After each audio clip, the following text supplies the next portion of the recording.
The ocean remembers everything, long after the last scream faded into the cold Atlantic air, long after the final lifeboat drifted away into the dark, and long after the great RMS Titanic slipped beneath the black water. The sea kept every whisper, every prayer, every heartbeat frozen in time. Tonight, let me take you back not to the chaos, not to the noise, but to the quiet moments that history rarely speaks of, moments that lived in the shadows between truth and silence. It begins on a calm April night in 1912. The sky was so clear that sailors later said they could count the stars as if someone had brushed the heavens clean. The Atlantic stretched out like a sheet of dark glass. No wind, no waves, only a vast, motionless sea that felt peaceful, almost unnatural. On that silent water, a ship unlike any other glided forward, the largest moving object mankind had ever built at that time.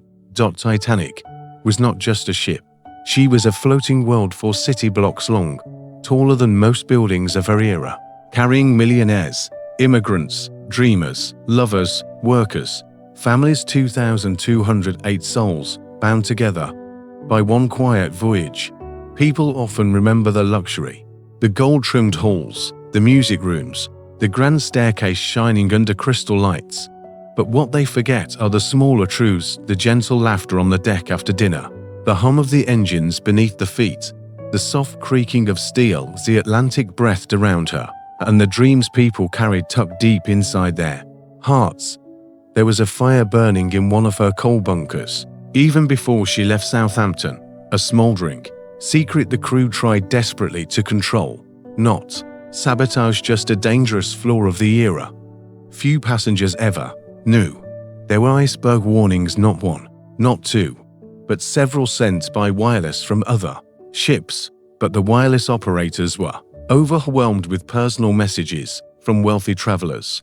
Some warnings reached the bridge, some didn't. At 11:40 p.m., when the lookout called out the word iceberg, the sea was so calm, so eerily calm, that the waves made no sound against the ice. No foam.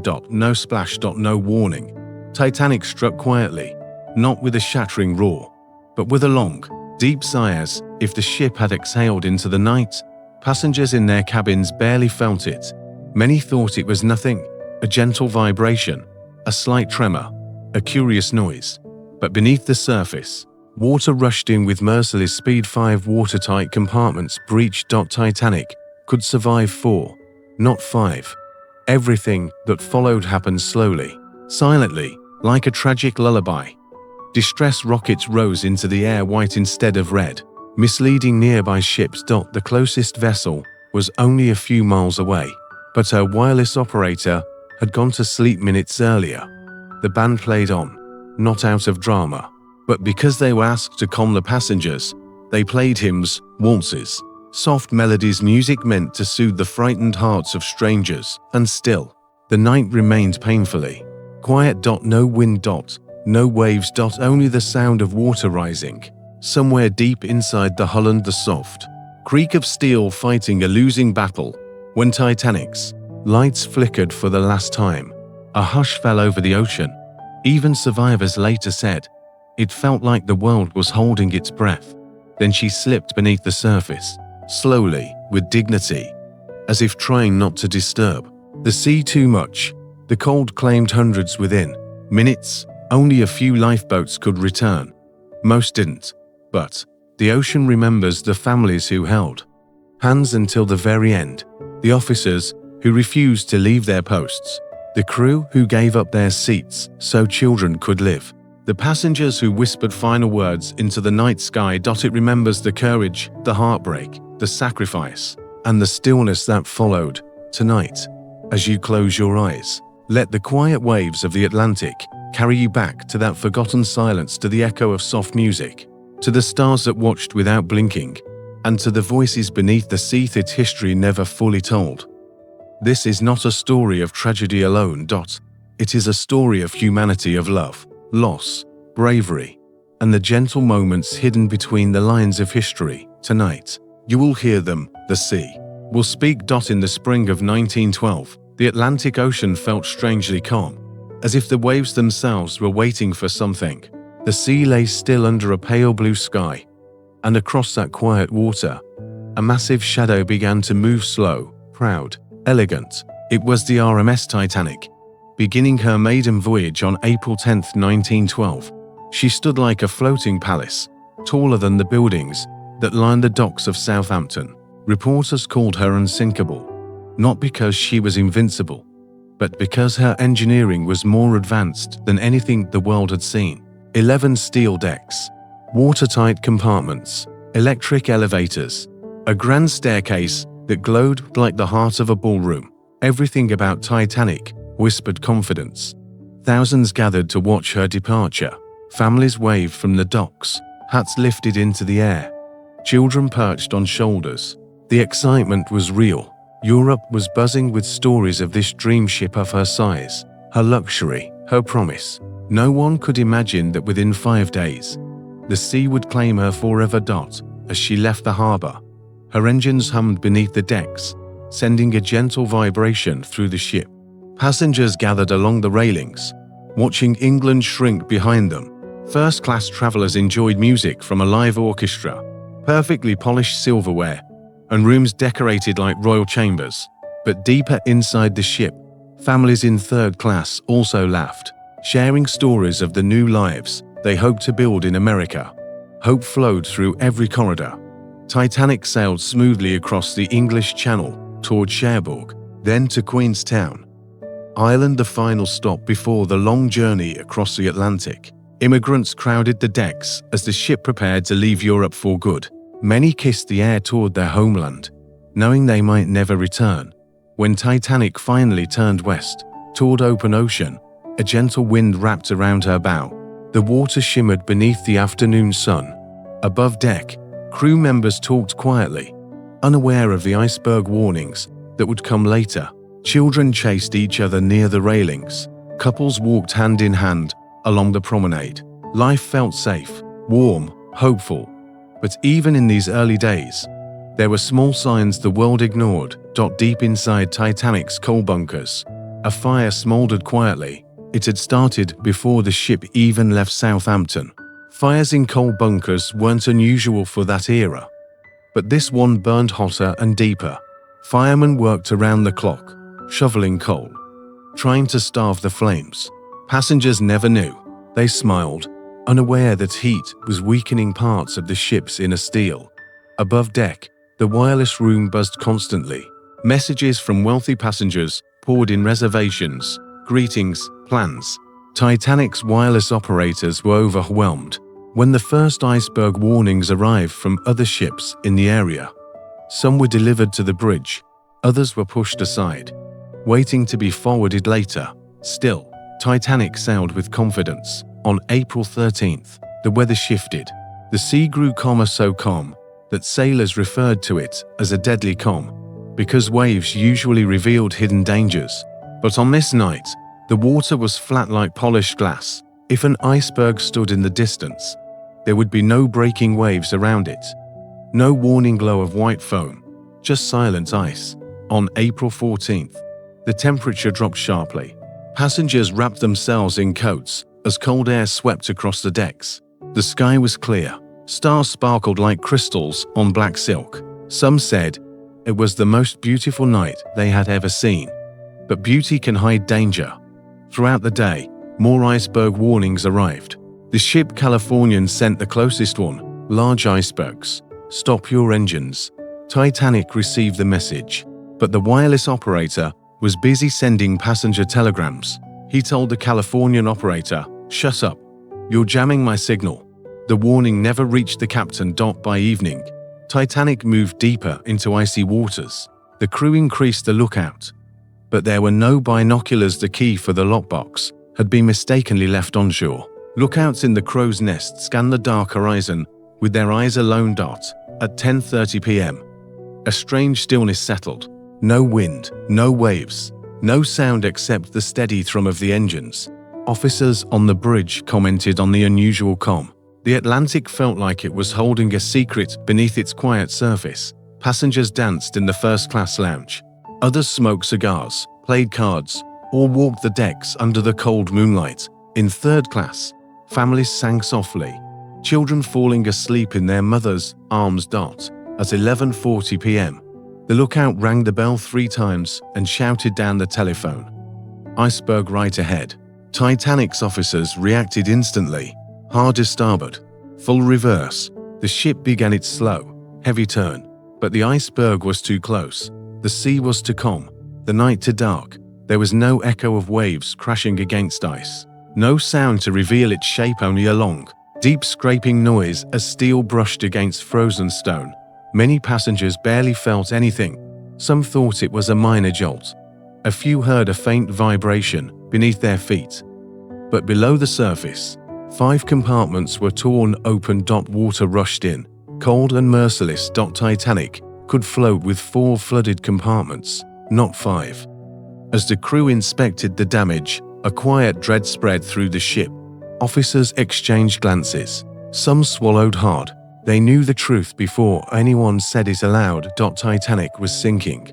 But above deck, the night remained peaceful, stars shining, the sea still, the air silent.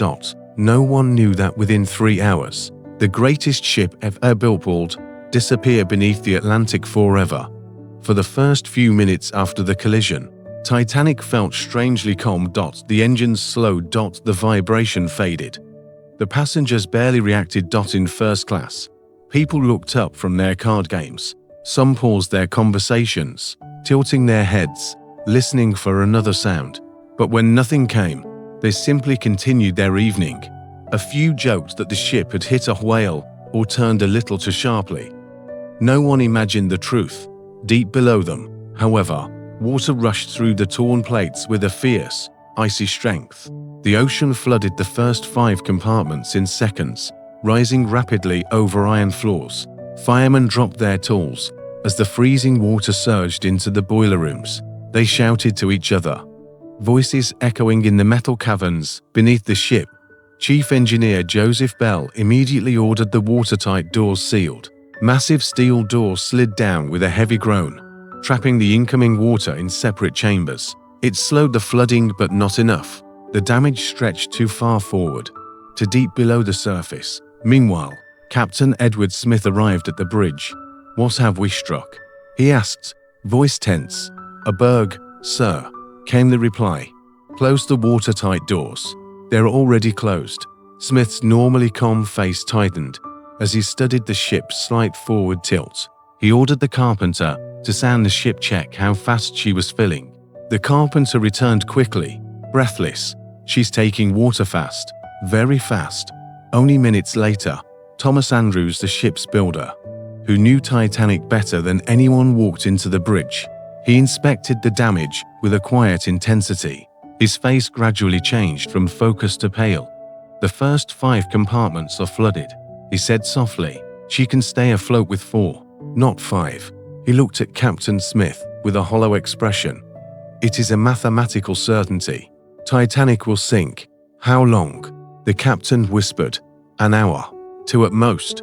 Above them, passengers continued strolling the decks, unaware of the silent countdown already begun. At 12:05 a.m., Captain Smith gave an order that sounded impossible on such a vast, luxurious ship. "Prepare the lifeboats." The crew hesitated. Some stared at him, some froze, some whispered in disbelief. Titanic was the largest ship in the world, unsinkable, they had said. But now the captain's voice cut through the doubt. "That is all. Please carry on." Officers rushed across the decks, removing covers from lifeboats. Passengers gathered curiously, watching the activity. "Is it a drill?" someone asked. "It's too cold for a drill," another replied. Few understood that the lifeboats were not enough. Titanic carried only **20 boats**, enough for about **1,178 people**, but there were **2,208 on board. The ship had been built for aesthetics, not safety. No one knew yet that half the people on board would never see daylight again. Inside third class, confusion grew. The impact had been distant but unusual. Children whispered to their mothers, asking why the ship had shuddered. Some families climbed the stairways, only to be turned back by locked gates, standard procedure of the era. Separating classes. Stewards reassured them. It's nothing serious, just precaution. Stay calm and wait. But water began seeping into some corridors. Passengers stepped into freezing puddles. Their fear grew. Mothers wrapped blankets around children. Men hurried to find answers. Still, many had no idea the ship was sinking. On a deck, officers walked through first-class hallways, knocking on doors quietly. Put on your life jackets. Dress warmly. Please go to the boat deck. Some passengers obeyed, others refused, irritated at being disturbed. A few even complained that the night air was too cold. In the wireless room, Jack Phillips and Harold Bride tapped out distress signals as CQD Titanic struck iceberg. Require immediate assistance. This was the first time in history CQD was sent for a sinking ship of its size. Nearby ships began responding. Carpathia, coming full speed. Mount Temple, we hear you. Frankfurt, what is your position? Then a chilling reply. The closest ship, Californian, did not respond. Their operator is off duty. The very ship that had warned Titanic hours earlier was now silent in the dark. As passengers gathered on the decks, a kind of surreal calmness filled the cold night air. The sea remained flat as glass. The stars above shone like frozen diamonds. In the distance, the icebergs floated silently, their shapes faint but menacing. Officer Murdoch called out, "Women and children first." The first lifeboat, No. 7, was lowered at 12:40 a.m. with only *28 people in a boat that could hold *65 people simply did not believe the danger was real. Some laughed nervously. Some refused to get in. Some said, "Titanic cannot sink." But down in the mailroom, water rose above the knees of the postal workers as they fought to save heavy bags of letters. They struggled against the freezing flood until the last moment. All 5 died at their posts. Their sacrifice was real, though the world rarely speaks of them. On the boat deck, the great lifeboats swung out over the black ocean. Passengers shivered in their heavy coats. The cries of officers carried across the deck. Women and children only. Step quickly. Still, many hesitated. Few understood that the ship was dying beneath their feet. In first class, Molly Brown, later known as the Unsinkable, helped women step into the boats, insisting they take warm clothes. "Keep moving," she urged. "Don't be afraid." Nearby, musicians gathered quietly, tuning their instruments. No one told them to play, they simply understood what was needed. Soft music drifted across the decks, calming frightened hearts. Waltzes, hymns, gentle melodies meant to soothe. Survivors later said, the music felt like a warm blanket in the freezing night, a small comfort as the world tilted slowly beneath them. At 1:20 a.m., the forward part of Titanic dipped deeper into the ocean. Dishes slid from shelves, furniture creaked, passengers gasped as the tilt grew more noticeable. The ship was sinking faster now. Even from the decks, you could hear it, the distant roar of water filling steel corridors. Still, the sea remained eerily calm. Stars above. Flat black water below. And a ship slowly dying in. Between, a few lifeboats were lowered. Half-empty. Some were filled. Some were delayed by arguments. Some were lost in confusion. But time was running out. Below deck, the icy flood reached areas where families slept. Cold water poured into hallways. People screamed. Children were lifted from beds. Mothers begged for help. Titanic was turning into a maze of rising water. Above, on the starboard side, a young couple stood holding hands, watching the lifeboats depart. She whispered, "Will we survive this?" He held her closer. "We stay together, whatever happens." They were last seen standing near the rail as the ship tilted forward. Their names appear in the official record. Their fate, like so many others, became part of the ocean's memory. At 1:45 a.m., Titanic's bow submerged deeper. The lights flickered. The music grew softer. The cold tightened around every soul. still on board. And the truth finally settled. Over the passengers they were running out of time. The Atlantic, silent and endless, waited below. And the ship that once symbolized human achievement now trembled under the weight of her fatal wound. The night was only beginning. By 1:50 a.m., the situation on Titanic had turned from confusion into undeniable truth. The bow dipped deeper, the tilt more visible, and even those who clung to hope now felt the silent pull of the Atlantic beneath their feet. The once grand ship, filled with laughter only hours earlier, now carried a quiet tension that spread through every deck. On the starboard side, officers shouted to fill the remaining boats. Some women refused to leave their husbands. Others begged officers to let them board together. But the rule remained unchanged: women and children only. Men stepped back. Some whispered final goodbyes. Some tried to remain brave for their families. Near Lifeboat 8, a first-class woman pressed her hands against her husband's cheeks and whispered, "You promise you'll follow." He kissed her forehead. "I promise." He never would. Inside the ship, the flooding gained speed. Cold black water poured into boiler rooms. Steam hissed as firemen fought to keep the generators running. Their effort kept the lights burning far longer than expected, an act of courage that allowed hundreds more to escape.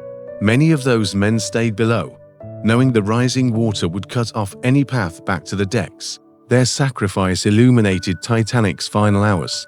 On the mail deck, the last bags of letters floated as the compartment filled. The postal workers had already been overtaken by the freezing water, their efforts to save the mail ending with their lives. The Atlantic swallowed everything without mercy. The wireless room continued sending distress signals. CQD, CQD, SOS, SOS, Titanic sinking. By now, the operators worked in darkness, water inches away from their boots. Sparks flew from the wireless set. The cold ate through the walls. Harold Bride shouted, "Jack, we need to leave." But Jack Phillips stayed longer, sending messages until the power flickered for the final time. The last transmission went out only minutes before the generator died. His voice, brave to the end, disappeared into the static of the Atlantic. Meanwhile, lifeboats lowered into the black water below. Each descent was terrifying: creaking ropes, freezing winds, pitch-dark waves. Some boats swung dangerously, some nearly tipped. Passengers huddled together, breath clouding in the icy air. In Lifeboat 6, Margaret Molly Brown pushed others to row. "Don't stop," she urged. "Keep moving. Keep warm." Her leadership kept many alive that night. Back on the ship, bandsmen gathered near the stairway. They had played lively music earlier, but now they shifted to hymns, soft, calming, hopeful. "Nearer, my God, to thee." Survivors later disagreed which hymn was played last, but all remembered one thing: the music soothed their fear. At 2 a.m., the water reached Titanic's nameplate on the bow. The tilt grew severe, objects rolled, chairs slid, screams echoed from the lower decks. Officers struggled to maintain control. Lifeboat 13 nearly got crushed by the lowering of Lifeboat 15 above it, but last-second action saved them. On the port side, several boats launched half-empty, confusion making every second count. Inside third class, chaos finally broke loose. Water surged through hallways, staircases, and cabins. Families pounded on locked gates, screaming for help. Crew members, realizing the situation, smashed some barriers open, guiding people toward the upper decks, but many never made it. The cold water filled the lower compartments faster than anyone expected. A father lifted his child into the arms of a stranger heading upstairs. "Take her," he cried. "Promise me she'll live." The man nodded, holding the terrified girl as he pushed through the crowd. The father was never seen again. On the boat deck, Captain Edward Smith walked through the chaos with a calm far greater than the moment deserved. He gave quiet orders, comforted frightened passengers, and ensured lifeboats continued launching. Multiple survivors confirmed seeing him helping load boats without hesitation. His voice remained steady. "Be brave. Steady as she goes." He later vanished into the bridge, his fate sealed with the ship he commanded. Nearby, Thomas Andrews, the ship's Designer moved through first-class smoking rooms, urging people to put on life jackets and move to the deck. His final moments were witnessed by a steward who later survived. Andrews stood motionless near a fireplace, eyes fixed ahead, life jacket beside him. No panic, no fear, only sorrow. A man watching his greatest creation die. By 10 a.m. The tilt became dramatic. People held onto railings, dishes slid from tables.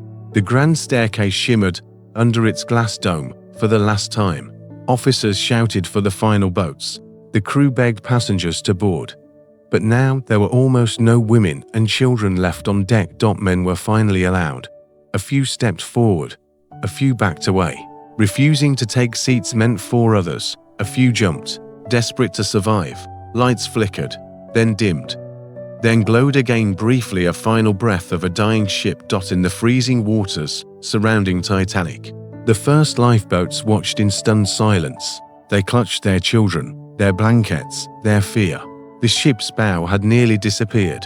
The stern rose slowly, pointing toward the stars. A few passengers clung to railings. Some prayed, some whispered names of loved ones. At 2:17 a.m., Titanic's lights went out permanently. Darkness swallowed everything. A moment later, a deep, haunting roar spread across the Atlantic. As the ship broke apart, something survivors later described as a low, terrible cracking, like the earth itself, splitting open. The stern lifted. Hung for a breathless moment. Then began its slow descent into the black water. Those still on board screamed as the icy ocean rushed over them. Many jumped, some held hands, some whispered final prayers. The sea accepted them all.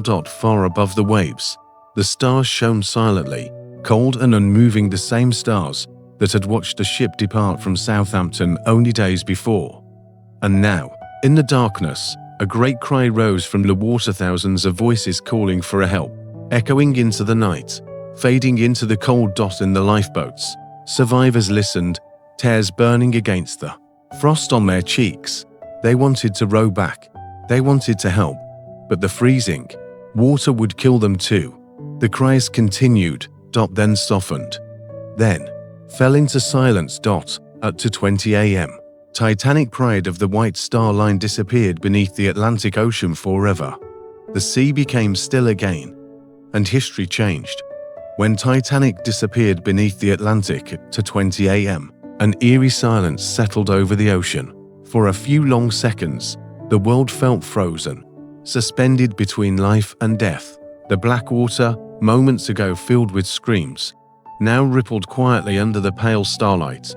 Only the sound that remained was the soft lapping of waves against wooden lifeboats, and the distant cries of those still struggling in the freezing water. Inside the lifeboats, survivors stared into the darkness. Some held their children tight. Others shook uncontrollably as the cold gnawed at their bones. A few whispered prayers. Many simply sat in shock, unable to understand that the largest ship on Earth had vanished before their eyes. The air temperature hovered around -2 degrees Celsius. The water temperature, -2 degrees Celsius. In such cold, a human being could survive only minutes. Women clung to their children, trying desperately to warm them. A few boats argued whether to return to the wreck site to rescue more, but most feared the same thing, that the desperate men in the water would swamp the boats and drown everyone. History would later judge them, but in that moment, fear ruled the night. Lifeboat No. 6 drifted quietly. Molly Brown looked back at the empty horizon. "We must go back," she urged, but Quartermaster Hickens refused, terrified they'd be pulled under. His panic spread among the others. Molly argued fiercely, trying to rally the women, but the boat stayed where it was, floating in the cold, listening to the dying cries fade. In another boat, a woman whispered, "My husband, he's still there," but her voice was swallowed by the wind. The cries grew softer, weaker, until, one by one, they disappeared completely. Within 20 minutes, the Atlantic became silent again, a silence survivors would remember for the rest of their lives. In Lifeboat No. 2, a young sailor wiped tears from his frostbitten cheeks. "They're gone," he whispered. Another replied softly, God help us all. Farther away. Lifeboat no. 14 commanded by 5th Officer Harold Lowe waited, holding position. He was the only officer who planned a return. He transferred passengers into other boats, organized his small crew, and waited until the cries had faded enough to avoid capsizing. Around 3 a.m., he turned the boat around. His lantern flickered in the icy wind as he guided the boat into the darkness. They rode through floating debris chairs, broken wood, pieces of Titanic's deck and bodies drifting. In the black water. Lowe found only 4 people still alive. 1 died moments after. Rescue. 3 survived. It was all the ocean. Aloud, back in the lifeboats. The night grew colder. Frost formed on coats. Children cried weakly. Some survivors hallucinated, convinced they saw lights in the distance. But the horizon stayed empty. At 3:30 a.m., a faint green light flashed in the darkness. A rocket. Then another. It was the rescue ship Carpathia, racing toward Titanic's last known position, early receiving the distress call. Captain Arthur Rostron had pushed his engines to their limits. His crew readied blankets, hot drinks, medical stations. Every possible preparation was made during the 3-hour sprint through dangerous ice fields. By 4 a.m., Carpathia reached the edge of Titanic's debris field. The first lifeboat spotted Carpathia's silhouette through the dim morning light. A woman gasped, "We're saved." Others began to cry quietly. Exhausted, overwhelmed, Carpathia slowed, sounding her whistle across the still water. Lifeboats slowly rowed toward her. The ship's crew dropped ladders and rope nets. Survivors were lifted on board, some shaking violently, some too weak to move, some carried by sailors who wrapped them in blankets. As the first passengers stepped onto Carpathia's deck, they looked back at the dark ocean, where Titanic had vanished only hours earlier. The reality hit them all at once. The ship that had promised safety, luxury, and glory was gone. One by one, the 20 lifeboats reached Carpathia. Some held only a dozen people. Some were nearly full. A few arrived half frozen, with passengers barely conscious. Lifeboat No. 1, the millionaire's boat, arrived with only 12 people inside, though it had space for 40. Among them were first-class passengers who had boarded early in the evacuation. Their silence carried a heavy weight. Meanwhile, in Lifeboat No. 12, overcrowded and unstable, sailors struggled to keep people warm. A baby wrapped in a coat was passed from one person to another as they tried to shelter it from the freezing air. Carpathia's doctor and nurses worked tirelessly. They treated frostbite, shock, exhaustion, grief. Stewards offered coffee and soup. Blankets covered shivering shoulders. Children were reunited with mothers, but some families would never reunite. The worst moment came when empty lifeboats began arriving, without survivors. Silent, cold, carrying only ice and water. Carpathia's crew understood what that meant. The full scale of the tragedy became painfully clear. At dawn, the first light touched the Atlantic. And the survivors saw the sea for the first time since Titanic vanished. Pieces of debris floated everywhere: chairs, wooden beams, papers, clothing. A grand ship reduced to fragments, scattered across the water. Carpathia circled the area in hopes of finding more people, but there were none. Captain Rostron made the difficult decision: set course for New York. The remaining hours were filled with sorrow. Survivors exchanged stories of heroism and sacrifice, of men who stayed behind, of wives who refused to leave their husbands, of officers who loaded boats until the last possible second. Some women collapsed in tears. Some stared into the distance silently. Some whispered their loved ones' names over and over. For many, the reality was unbearable. The people they kissed goodbye hours earlier were gone forever. Carpathia's wireless operator sent a message to the world: Titanic sunk. 710 survivors aboard. Across the globe, newspapers scrambled, families waited anxiously, and confusion spread. At first, some believed Titanic had merely been damaged. But as details emerged, the truth became undeniable. The unsinkable ship had sunk. More than 1,500 lives lost. Families shattered. Dreams drowned with the ship. But for the survivors, the hardest part was yet to come. The moment when they finally reached New York, stepped onto the pier, and saw empty spaces where loved ones should have stood. Many fell to their knees, many cried out in grief, and many carried the silence of that night for the rest of their lives. The Atlantic had taken much, but it never returned the stories willingly. Those stories lived only through the voices of the survivors, and through the memories the sea refused to forget. Carpathia carried 710 survivors toward New York, but the journey was far from peaceful. The ship moved slowly through the grey Atlantic morning, its decks crowded with shivering people wrapped in blankets, staring silently at the sea that had swallowed their world only hours earlier. Some passengers sat alone, trembling uncontrollably, not from cold, but from shock. Others clustered together, whispering fragments of what they had witnessed. Some refused food, some refused to sleep. Many simply stared at the open water, replaying the night in their minds. Children cried quietly for fathers who were no longer there. Mothers held them, trying to hide tears of their own. Every corner of Carpathia carried the weight of grief. Captain Rostron ordered the crew to provide warm drinks constantly, coffee, tea, broth, anything to bring life back to frozen bodies. Sailors gave up their cabins for the survivors, sleeping on floors or in hallways instead. Carpathia had not been built for such a tragedy, but the crew worked tirelessly to comfort the broken. In one cabin, a young woman stared at her wedding ring, twisting it slowly between numb fingers. Her husband had placed her into a lifeboat just before the ship tilted sharply. "I'll be right behind you," he had said. But the lifeboat drifted away, and she never saw him again. She didn't speak for hours. Then, in a whisper, she said only, "He kept his promise." In his heart, other survivors shared similar stories of fathers lifting babies into boats, of brothers refusing seats, of friends holding hands until the last moment, of officers saluting in silence before the sea took them. The weight of that night hung heavy in the cold morning air. On deck, sailors gently lowered blankets over the bodies of those who had been pulled from the water, but didn't survive the cold. These few represented the many lost beneath the waves. One sailor, wiping his eyes with a frozen sleeve, whispered, "We should have gotten here sooner." But everyone knew Carpathia had come as fast as humanly possible. The wireless room buzzed non-stop.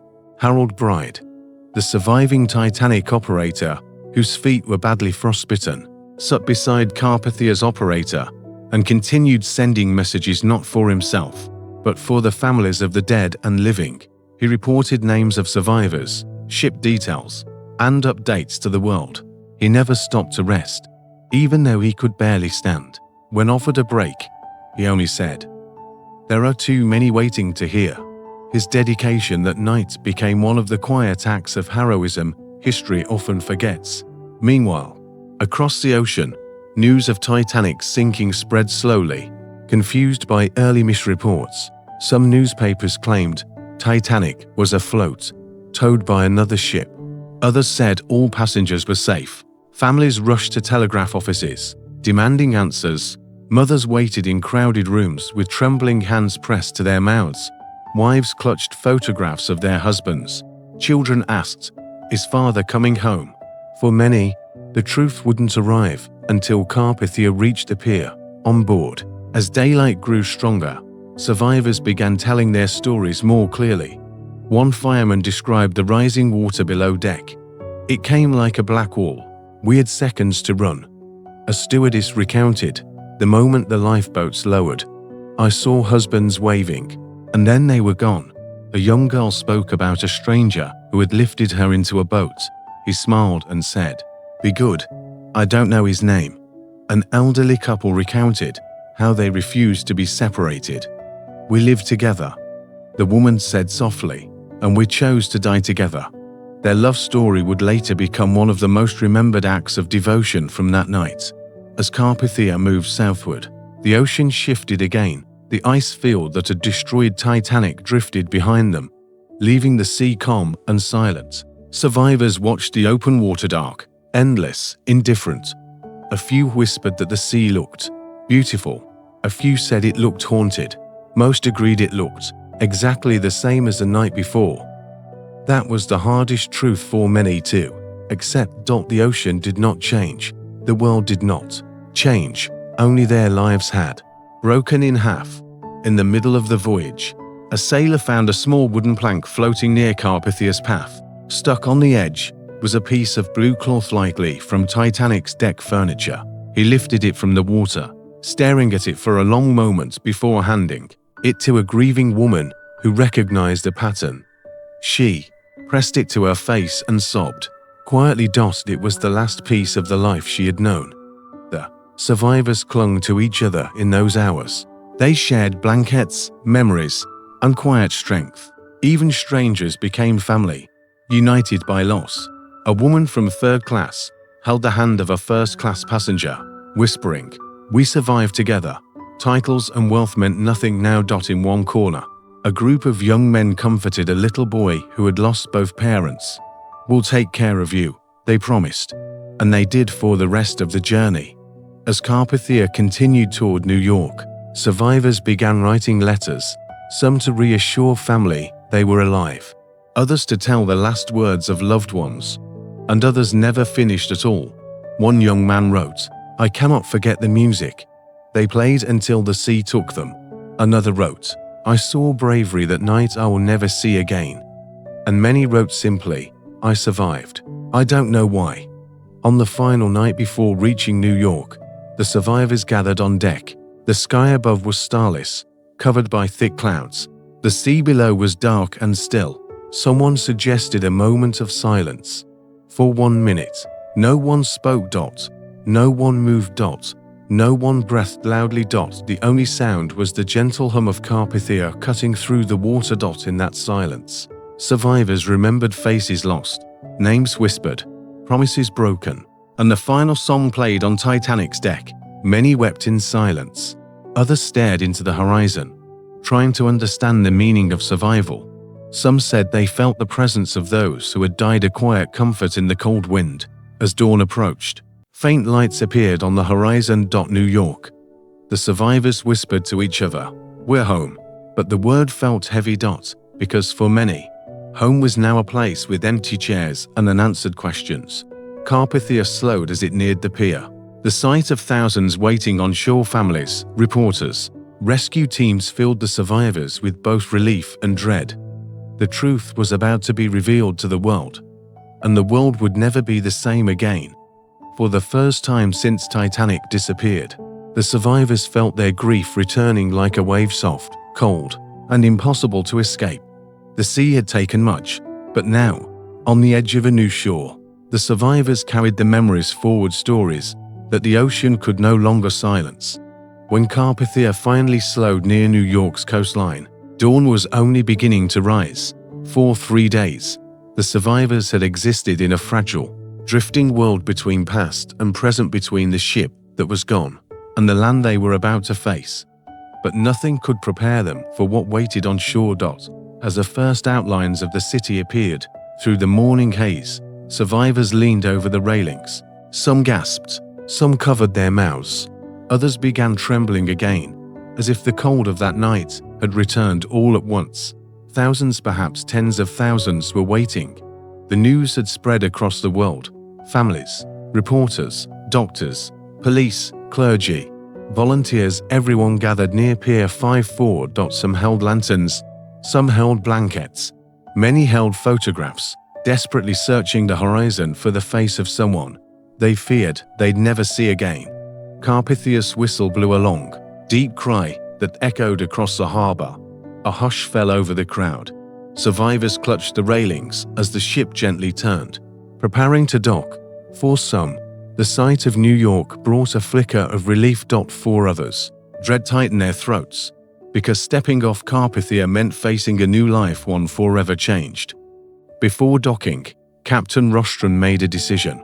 All Titanic's recovered lifeboats, symbols of survival and loss, would be lowered into the water and tied alongside the pier for authorities to inspect. As each wooden boat touched the harbor, people craned their necks to see them. Lifeboat 6, Lifeboat 12, Lifeboat won the boat that carried only 12 people.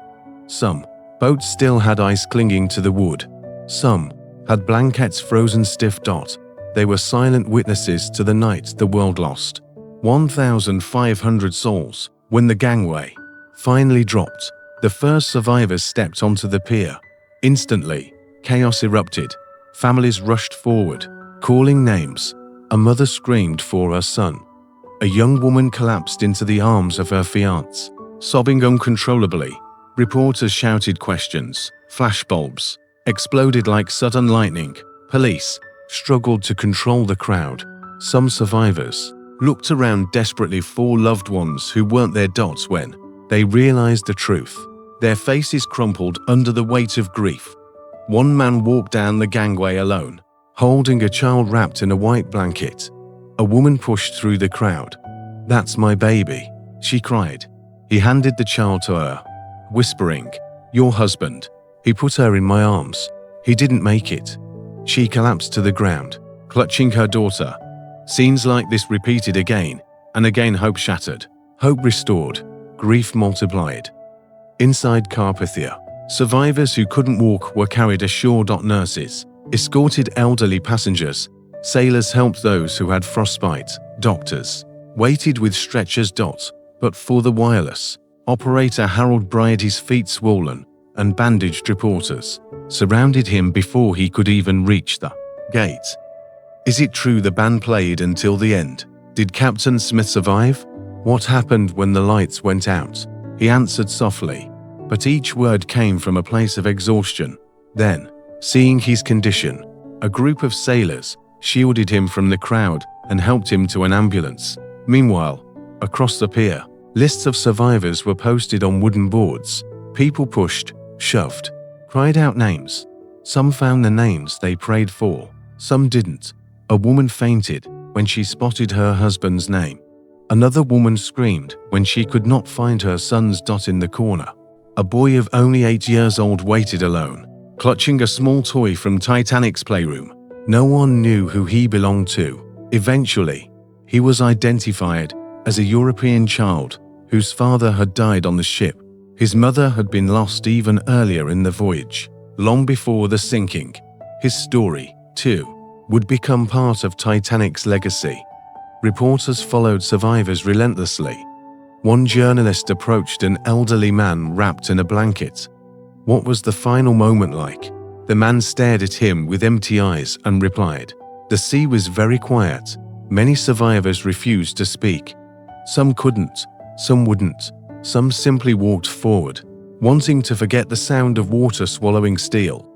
But among all the tragedy, acts of kindness bloomed across the pier. Volunteers handed out blankets, coats, and warm drinks. A group of women from the Red Cross embraced crying children. Church groups opened their halls for refugees. Hotel owners donated rooms. Taxi drivers refused payments. New York, in that moment, became a city of compassion. As the crowd thinned, one lifeboat drew particular attention. No. 14, the only one that had returned to the wreck site. Lowe and his crew stepped off quietly, exhausted from rowing through the debris field. A reporter asked, "Did you find anyone alive?" Lowe looked down, jaw tight. "3, he said. "Only 3. His voice trembled not with cold, but with sorrow. Later that night, in a small reception area inside the pier building, survivors sat in rows on wooden chairs, waiting for medical assessments and instructions. Some stared at the floor. Others exchanged stories in hushed tones. A few held hands, finding comfort in the presence of someone who understood the weight they carried. On a table near the front of the hall, volunteers placed a small sign, **** unidentified survivors, ***. Beside it stood 3 children, brothers and sisters, clutching each other tightly. Their parents had been lost in the sinking. No one knew their names. It took days before their identities were confirmed. By midnight, most survivors had been reunited with someone, family, friends, or volunteers. But some had no one waiting. They stepped onto the pier alone, carrying nothing but the clothes they had worn into the lifeboats. For them, the silence of the city felt heavier than the ocean. Meanwhile, Carpathia's captain gathered his crew and thanked them. "You did your duty with honor," he said quietly. Many of the sailors were still shaken, still haunted by what they had heard across the water, but they nodded, grateful for his words. Captain Rostron himself later admitted that he had prayed throughout the entire rescue. He prayed for strength. He prayed for speed. He prayed for mercy. And he prayed that such a night would never come again. As the pier emptied, one last sound lingered, the soft hum of the engines from the ship that had brought them home. And somewhere in the city, as survivors lay down to rest for the first time since that dreadful night, a new silence took its place, not the silence of cold water and broken steel, but the quiet breath of life continuing to. The sea had taken so much, and the world, now awake to the fragility of human pride, waited for their stories. Stories only the survivors could tell. Stories the sea could no longer keep. For the survivors of Titanic, New York was not an ending, it was the beginning of a long, painful journey through memory, truth, and questions the world demanded answers for. The morning after Carpathia docked, newspapers across the city exploded with headlines: "Titanic lost. Over 1,500 dead. World's greatest ship sinks on maiden voyage." Millions read the news with disbelief. Some asked, how could the unsinkable ship sink? Others whispered, who was to blame? But inside small hotel rooms, makeshift shelters, church halls, and homes of relatives, the survivors tried simply to breathe, to eat, to sleep. Many couldn't. Some woke screaming, reliving the sound of the ship breaking apart. Some jolted awake at the memory of icy water rising around their ankles. Some cried quietly into borrowed pillows, and some sat staring out of windows, unable to speak. A few days after their arrival, survivors were summoned for testimony before the U.S. Senate inquiry. Senators, journalists, and officials filled the room. Flashbulbs popped. People whispered. The world demanded answers. Survivors entered the chamber slowly, still wrapped in grief. Some walked with support. Some limped. Some trembled. Captain Rostron was among the first called to testify. He stood calmly and explained how Carpathia had raced through dangerous ice to reach the lifeboats. He answered every question with dignity, refusing praise for his actions. When asked if he believed more lives could have been saved, he replied only, "I did everything humanly possible." His humility moved the room to silence. Next came crew members of Titanic, officers, engineers, stewards. They gave details of the collision, the flooding, the chaos, the lifeboats. Their voices were steady, but their faces revealed the memory of what they had seen. One crew member spoke about the locked gates in third class. "It wasn't malice," he said. "It was procedure, an old rule of the era. But the water didn't care." Another described how they tried to guide families up the narrow stairways. So many were lost before they ever reached the deck. Their testimonies shook the world. People began asking hard questions. Why were there not enough lifeboats? Why were iceberg warnings ignored? Why had speed been prioritized over safety? The hearing continued 4 days. The world listened. Among the most heartbreaking testimonies were those of the passengers. A young mother stepped forward, her voice trembling.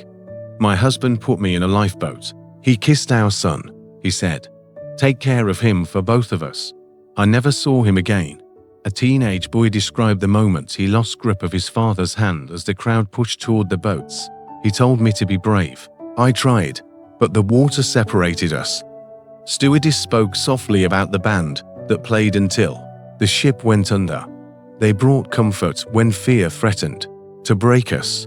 And one elderly man recounted the last moment he saw Captain Smith. He stood alone on the bridge. His face looked peaceful. He knew his duty. Each story added weight, depth, pain, yet also revealed courage that history would never forget. Outside the courthouse, crowds gathered daily, waiting for news. Some held signs demanding reforms.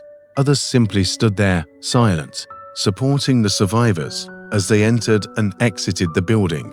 Reporters scribbled furiously. Photographers captured every tear. The tragedy of Titanic had become the world's tragedy. Meanwhile, far from the noise of the inquiry, personal stories continued to unfold quietly. A woman named Eleanor searched endlessly for her sister's name every list posted at the Red Cross Center. Each day, she returned home crying. Her sister had been on Titanic, but had never boarded a lifeboat. A widowed father struggled to explain to his young son why their mother wasn't coming home. "She's gone to a peaceful place," he whispered, though his voice cracked with grief. New York City hosted countless funerals for those whose bodies were never found. Empty coffins, filled with flowers, representing souls left in the ocean. For many, closure was impossible. The Senate inquiry eventually concluded that Titanic sank due to a combination of failures: excessive speed through an ice field, ignored iceberg warnings, insufficient lifeboats, outdated safety regulations, lack of preparation for emergencies. Findings led to sweeping reforms worldwide.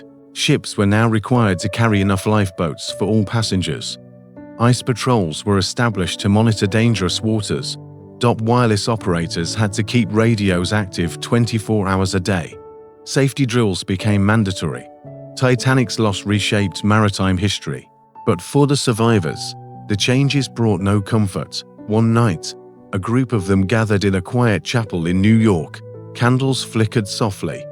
The room smelled of wax and seawater on clothing that still hadn't fully dried.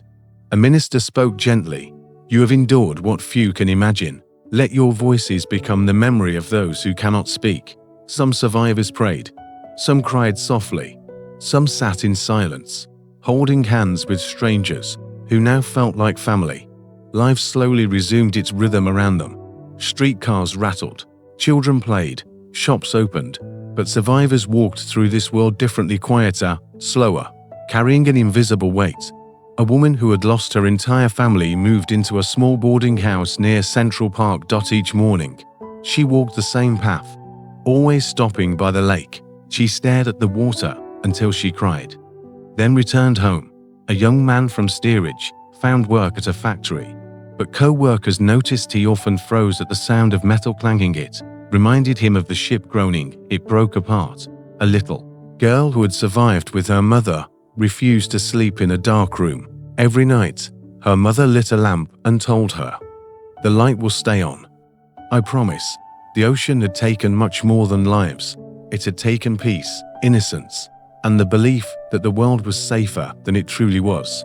Still, small moments of hope appeared like tiny flickers in the dark. Some survivors formed lifelong friendships, bonded by the night they shared. Some married each other years later. Some dedicated their lives to telling the truth about the disaster. Some became advocates for safety at sea. And many kept reminders of Titanic: a postcard, a piece of cloth, a photograph, a memory, symbols of a world they left behind. One evening, weeks after arriving in New York, a survivor stood alone on a rooftop, looking out over the Hudson River. The water shimmered under the moonlight. He whispered softly, "I survived. But part of me stayed there." It was a feeling shared by hundreds, because when Titanic sank, it didn't just take people, it took futures, dreams, hopes, and the version of life that might have been. And for those who lived, the ocean would forever speak to them in soft whispers, reminding them of the ship that once symbolized human achievement, the night the stars watched without blinking, and the silence that followed one. The world's greatest ship slipped into the deep. In the weeks that followed the sinking of Titanic, the world entered a strange mourning, one that stretched across oceans, continents, and hearts. Newspapers continued printing survivors' stories. Governments passed new maritime laws, and families searched endlessly for answers. But for those who lived through that night, healing did not come easily. Survivors dispersed across New York, some returning to their home countries, others staying with relatives or charity groups. The city tried its best to comfort them, yet grief clung to them like the cold of that April night. Many couldn't sleep. When they closed their eyes, they heard the band playing, the water rushing in, the cries in the darkness. Survivors later described these vivid memories as echoes of the night the sea awakened. One woman wrote in her diary, "I hear the ship in my dreams. It creaks, groans, bends, and then silence. Always silence. As days turned to weeks, officials began searching the Atlantic for bodies. A ship named Mackay-Bennett was sent first. Sailors scanned the water for hours, then days, pulling bodies from the sea with quiet reverence. Many were frozen peacefully, as if sleeping. Some still wore life jackets. Some clutched personal belongings: a photograph, a watch, a ring. They documented each body carefully, noting clothing, physical features, and items found. Hundreds were recovered. Hundreds more were never found. When families received news of their relatives' bodies or the absence thereof, it tore open wounds that had barely begun to close. One father wrote, "I prayed they would find him. Now I pray they had not." Back in New York, the Titanic Relief Fund provided money, food, clothing, and shelter to survivors. But no amount of assistance could erase the emotional scars. A young steward named Frank spent his nights wandering the city. He could not bear silence. It reminded him too much of the moment Titanic slipped beneath the waves. He slept with a lantern lit beside him, afraid of the dark. A woman from first class refused to ride elevators for the rest of her life. The moment she felt enclosed walls around her, panic rose because it reminded her of Titanic's tilting corridors. An immigrant mother who lost her husband began working in a sewing factory. Each morning, before waking her children, she touched their cheeks and whispered, "We survived. We must live." Grief changed shape for everyone. In the following months, Titanic became a symbol of both tragedy and reform. Books were written, memorials were planned, public debates heated over safety standards. But amidst all of this, another story quietly unfolded, one that the world would not fully understand until decades later. Many survivors suffered from what would now be called trauma. Back then, people had no word for it, but they knew something was broken inside. Some refused to talk about the sinking for years. Some never stepped foot on a ship again. Some avoided the sea entirely. Even the sound of waves causing panic. A young girl, now orphaned, began drawing pictures of Titanic over and over, always the same scene, the ship rising into the sky. She later explained, "I didn't want to forget the people who didn't come home." Yet amidst this sorrow, remarkable stories of courage surfaced as well, small acts that told the world who these people truly were. One crewman spent his savings to help a fellow survivor return to her family. A group of women adopted orphans who had no one left. A doctor volunteered months of free care to treat frostbite, lung conditions, and trauma. Kindness became the quiet companion of loss. As summer approached, survivors began making pilgrimages to cemeteries where Titanic victims were buried. In Halifax, Nova Scotia, rows of graves appeared, simple headstones marking lives the sea had taken. Some stones bore names.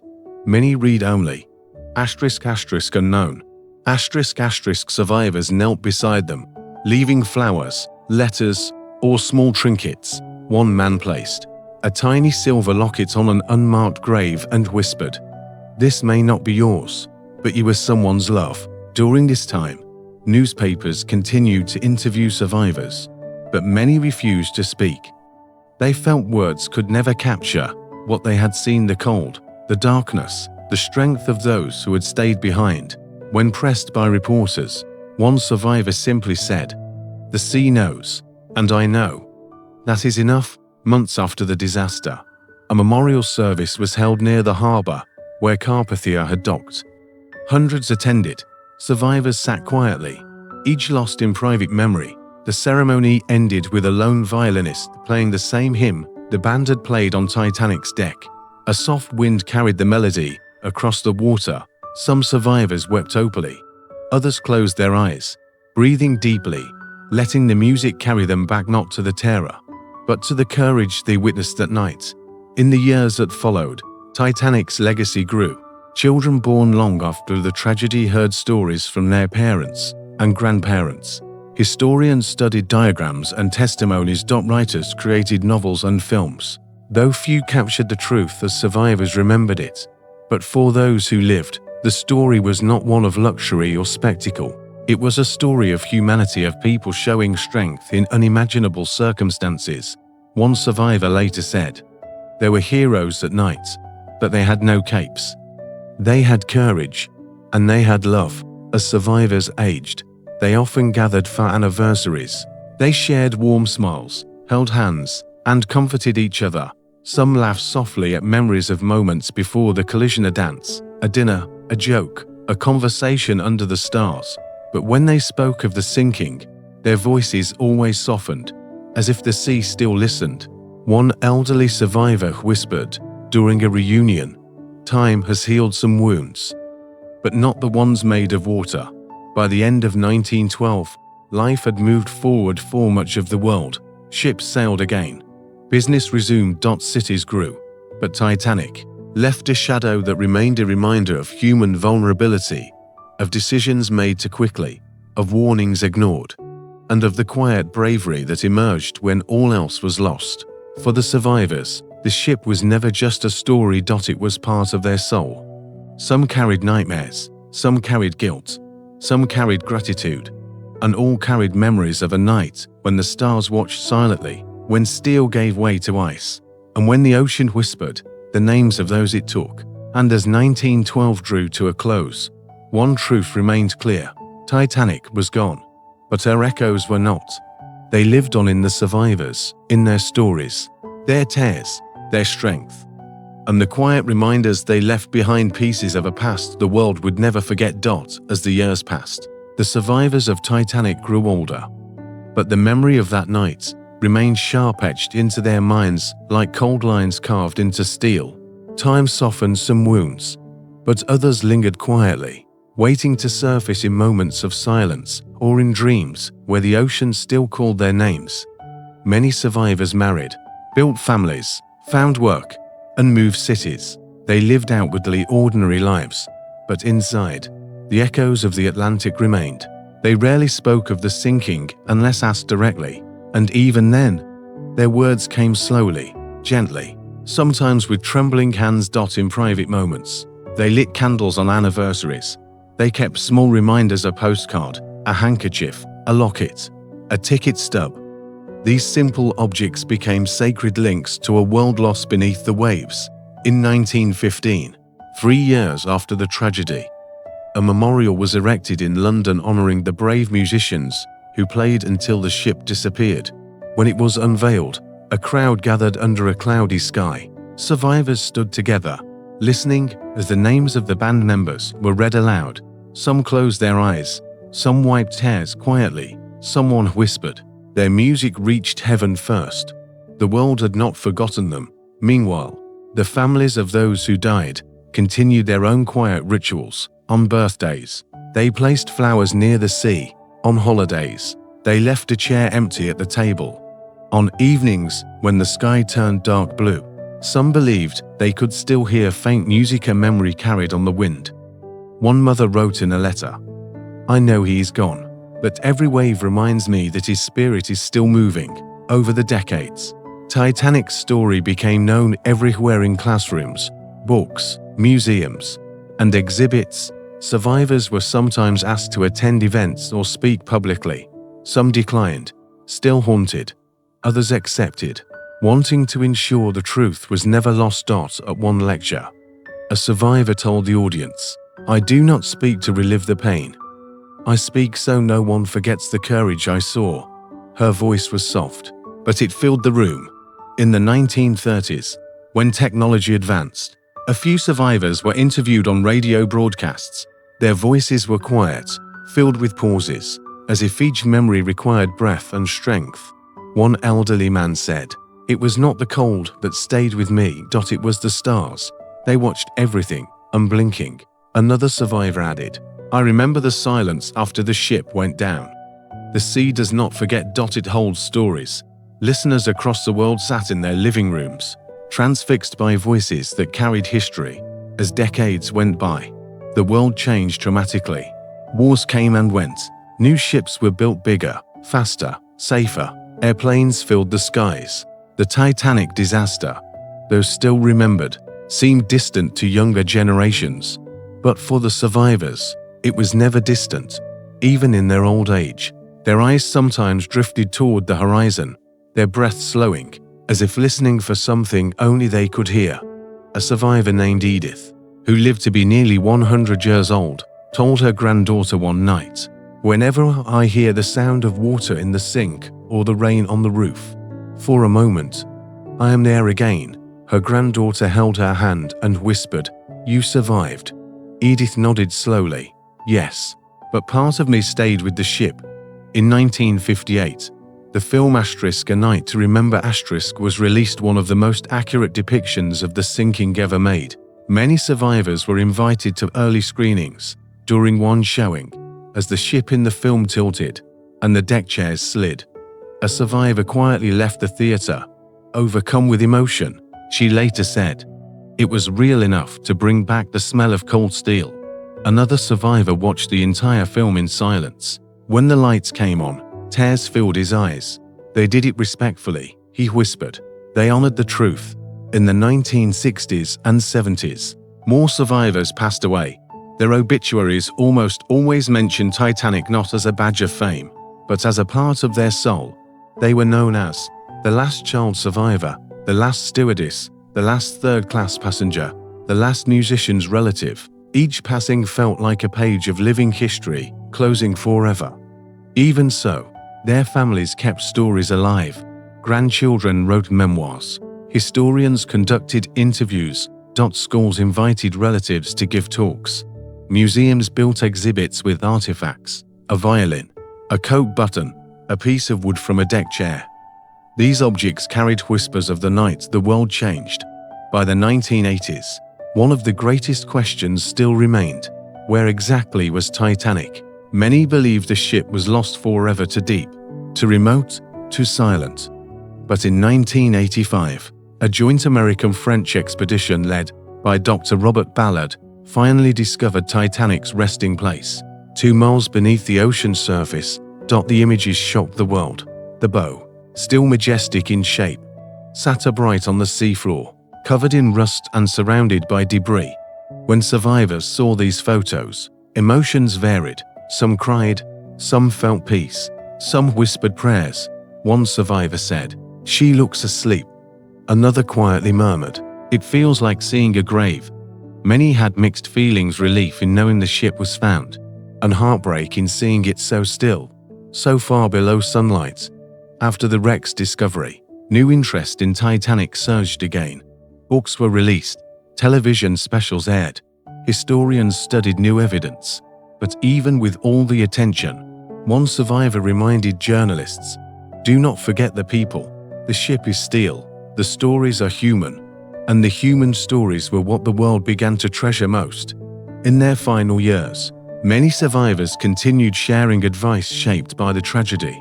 One said, "Life is precious. Don't waste a single minute." Another said, "Love deeply. You never know when time will run out." And another, "Value the people around you more than the things you own." The lessons of Titanic became more than history. They became reminders to cherish each moment, to listen to warnings, to show kindness, and to hold on to loved ones tightly. As the century turned and more survivors passed into memory, the world celebrated the courage they had shown. Books, museums, films, and documentaries preserve their stories. Children in distant countries learn their names. Families kept their photos safe in albums. Titanic had sunk, but the human spirit had not. The survivors' voices remained soft, steady, echoing through time like distant waves against a calm shore. And though the ocean kept its secrets, the stories carried forward, passed from generation to generation. Stories of courage. Stories of love. Stories of loss. Stories of survival. Because history may record the sinking of a ship, but only humanity remembers the hearts that beat on its decks. As the decades passed into a new century, Titanic slowly transformed from a recent tragedy into a quiet legend, one carried not by the ocean, but by the hearts of those who lived after it. The survivors grew older, their hair turning silver, their hands trembling with age, yet whenever someone asked about that night, their voices softened, as though they were speaking of ghosts. Ghosts made of memory, of starlight, of water. By the time the last survivors were in their 90s, they no longer told the story with fear. They told it with calm acceptance, as though the sea had finally returned the silence it once took from them. Some said the memory felt like a distant dream. Some said it felt like yesterday. And some said nothing at all, because the deepest pain often hides in silence. In 1997, when James Cameron's film Titanic was released, the world felt the story anew. Millions cried. Millions mourned. Millions remembered. But the survivors watched the film differently. They didn't see a blockbuster. They saw shadows of their own truth. One elderly survivor, watching from a wheelchair, whispered, "They captured the heart, but the cold was much worse." Another said, "I saw people I knew in every scene." For many survivors, the film reopened memories sealed for decades, some painful, some beautiful, all unforgettable. Yet, even after the tears, some smiled softly, because the story had been told once more to a world that needed to remember. By the early 2000s, only a handful of survivors remained. They were invited to ceremonies, memorial services, exhibitions. But they walked slower now, their breaths shallow, their steps small. At one event, a survivor placed her hand on a piece of metal covered from Titanic's hull, her eyes filled with tears, not of fear, but of gratitude. "It feels like touching an old friend," she whispered. Another survivor picked up a small porcelain cup from the wreckage exhibit and closed his eyes. "I remember the china rattling when the ship turned," he said softly. "It's strange what the mind keeps." Their stories, their voices, their truths became the final living links to a night the ocean once tried to swallow. In 2009, the last Titanic survivor, Milvina Dean, passed away at the age of 97. She had been just 2 months old when the ship sank, too young to remember, yet forever connected to its legacy. With her passing, the world lost its final living witness. For the first time since 1912, no one remained who had heard the ship's engines, felt the cold Atlantic spray, or seen the stars over the quiet, dark ocean that night. But even in death, the survivors' memories did not fade. They had been recorded, preserved, cherished, written in books and diaries, spoken in interviews, retold in families, etched into memorials. Their stories became eternal. In the years that followed, expeditions returned to the wreck site again and again, capturing thousands of images of Titanic resting silently on the ocean floor, the bow, still proud, rising from the sand like the skeleton of a dream, the stern, broken and twisted, a reminder of the force of the ship's final descent. The debris field stretched for miles. Shoes, bottles, decks, plates, suitcases, pocket watches stopped at the exact moment the ship went down. Each object told a story, a life, a moment, a dream interrupted. And deep beneath the water, in the absolute silence of the Atlantic, Titanic lay in eternal rest. No crowds. No music. No screams, only the soft sound of currents brushing against rusted steel. Scientists discovered that the wreck was slowly disappearing, not because of storms or pressure, but because of tiny iron-eating bacteria. They said that within decades, Titanic might dissolve completely, leaving nothing but the memories carried by the world above. When survivors' families heard this, many felt a strange sadness. One granddaughter said, "It's like losing her again." But others whispered, "Let her rest." And in the quiet of the ocean deep, Titanic continued her slow return to nature piece by piece, year by year, until one day, she will exist only in stories. Yet those stories remain powerful. Historians tell them. Children learn them. Movies portray them. Poets write about them. People from every country feel the tragedy, even those born long after the last survivor died. Why? Because Titanic was never just a ship. She was hope. She was pride. She was human ambition reaching for the impossible. And she was a reminder that even the greatest creations carry vulnerabilities. Her story became a mirror reflecting courage, love, sacrifice, and the choices people make when the night grows dark and time grows short. Today, more than a century later, the world still remembers. Memorials stand in cities across the globe. The names of the lost are carved into stone, wreaths are thrown into the sea every April, and documentaries replay the final hours with gentle music, helping new generations understand what happened. Eden.com. Starfield Night in 1912. But perhaps the most beautiful tributes are the quiet ones: candles lit on windowsills, letters left at memorials, soft prayers spoken near the ocean, children whispering, "Tell me the story again." And so the story continues, not as a tragedy alone, but as a testament to humanity. In the peaceful rhythm of waves, in the shimmering moonlight over dark waters, in the soft hum of ships crossing the Atlantic today, there is a whisper of Titanic, a reminder that life is fragile, that warnings must be heard, that love can be stronger than fear, and that memories can outlive steel. And for those who listen closely, the ocean still carries our echoes, gentle, distant, eternal. Titanic sleeps beneath the sea now, not lost, not forgotten, but held in the quiet embrace of time, a silent giant in a world of deep blue, surrounded by stories that will never fade, and remembered by hearts who still feel her whack along after the waves have calmed. And somewhere in the soft, dark water, where light barely touches, the ship rests, finally at peace,